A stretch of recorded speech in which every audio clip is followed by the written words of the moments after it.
I got so much motherfucking design on right now. Break it down, bring it back, make it clap. I got 3 old thoughts, new block, where that thing. Bitches on my line, and you know. Assalamualaikum warahmatullahi wabarakatuh. Perkenalkan, nama saya Ariel Potolopong Tiku dengan NIM 2021011062. Di sini saya akan menjelaskan materi tentang manajemen data. Manajemen data adalah proses pengumpulan, penyimpanan, pengamanan, dan penggunaan data organisasi.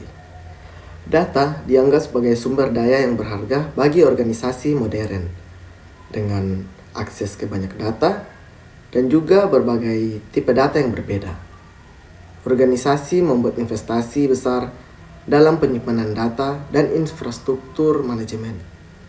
Analisis data memberikan wawasan yang lebih dalam ke semua aspek bisnis untuk mengoptimalkan operasional bisnis dan mengurangi biaya. Analisis data juga dapat memprediksi dampak masa depan dari keputusan, meningkatkan pengambilan keputusan dan juga perencanaan bisnis. Kemudian solusi manajemen data itu mengintegrasikan data dan menciptakan tampilan data terpusat untuk meningkatkan kolaborasi antar departemen. Kemudian ada undang-undang seperti Undang-Undang General Data Protection Regulation dan California Consumer Privacy Act memberikan konsumen kontrol atas data mereka. Kemudian manajemen kualitas data.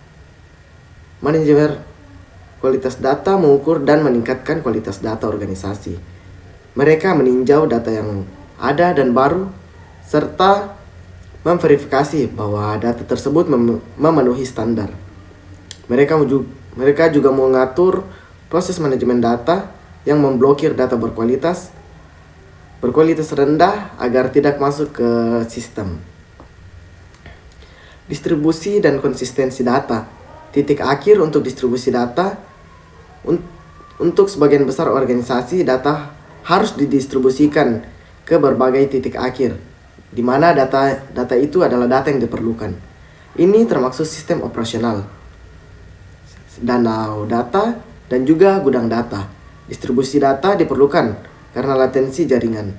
Saat data diperlukan untuk penggunaan operasional, latensi jaringan mungkin tidak cukup untuk mengirimkan secara tepat waktu.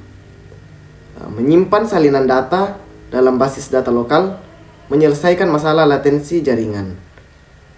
Mekanisme replikasi data dan dampak pada konsistensi mekanisme distribusi data memiliki dampak potensial pada konsistensi data, dan hal ini merupakan pertimbangan penting dalam manajemen data.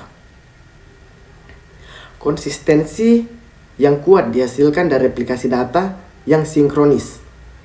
Dalam pendekatan ini, saat nilai data diubah, semua aplikasi dan pengguna akan melihat nilai dari data yang diubah. Jika nilai data baru belum direplikasi ke akses data yang diblokir hingga semua saluran diperbarui. Replikasi sinkronis memprioritaskan konsistensi daripada performa dan juga akses ke data. Replikasi sinkronis paling sering digunakan untuk data keuangan.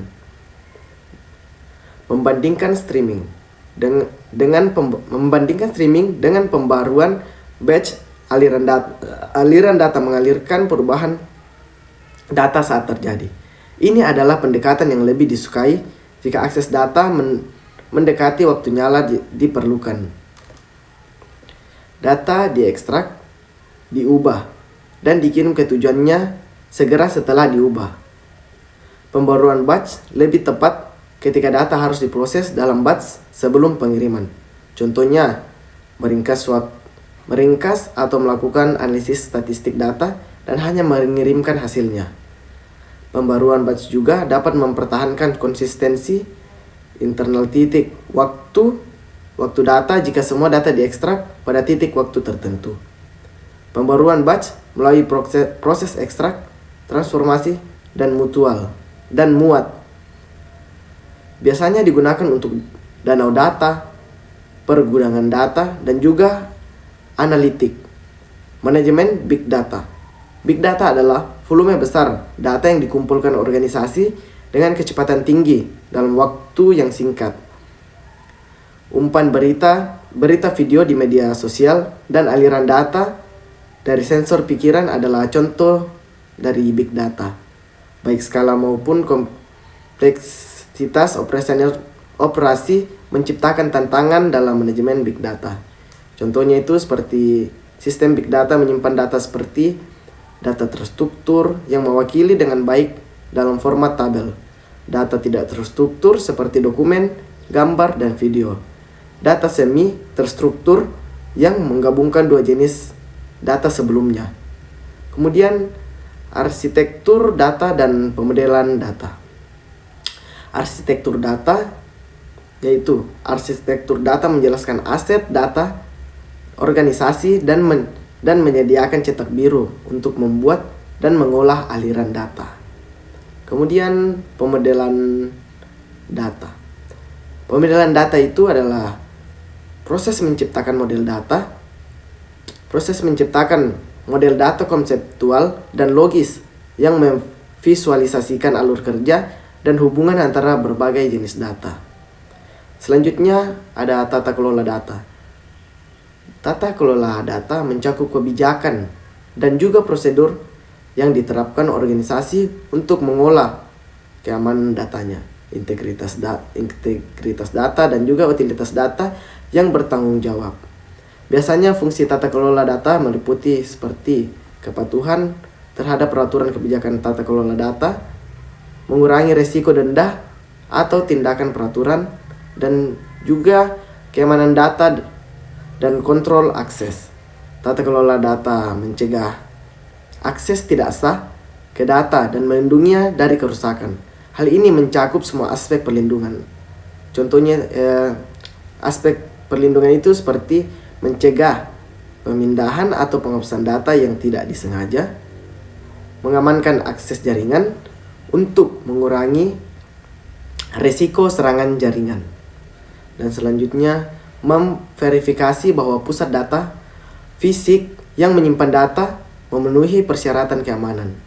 Kemudian menjaga keamanan data bahkan saat karyawan mengaksesnya dari perangkat pribadi. Kemudian autentikasi penggunaan, otorisasi, serta pengaturan dan penegakan izin akses untuk data. Selanjutnya memastikan bahwa data yang disimpan mematuhi hukum di negara tempat data disimpan. Demikianlah penjelasan saya mengenai manajemen data.